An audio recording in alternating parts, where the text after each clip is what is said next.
Il presidente della Regione del Veneto, Luca Zaia, ha sottolineato l'importanza della ricerca, sviluppo e realizzazione delle infrastrutture spaziali come motore per la generazione di prodotti e servizi innovativi.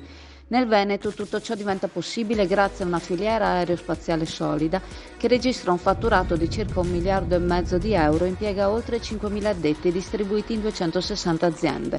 Questo ecosistema industriale è già in grado di produrre il 60% dei componenti necessari per costruire un satellite veneto, collocandosi come quarta regione italiana per valore nella filiera dell'aerospazio dopo Lombardia, Piemonte ed Emilia-Romagna. La regione si posiziona come uno dei principali attori nell'ambito dell'aerospazio in Italia, in linea con le prospettive di sviluppo dell'economia mondiale dei prossimi decenni.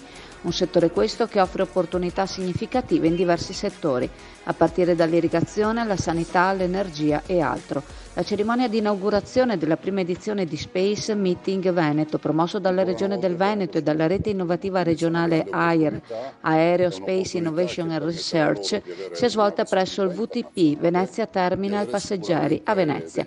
All'evento hanno partecipato numerose personalità, tra cui il vice ministro alle imprese del Made in Italy, il sindaco di Venezia, il presidente RIR, il presidente ABE, il presidente Confindustria Veneto Est e la rettrice dell'Università di Padova, rappresentante Fondazione Univeneto.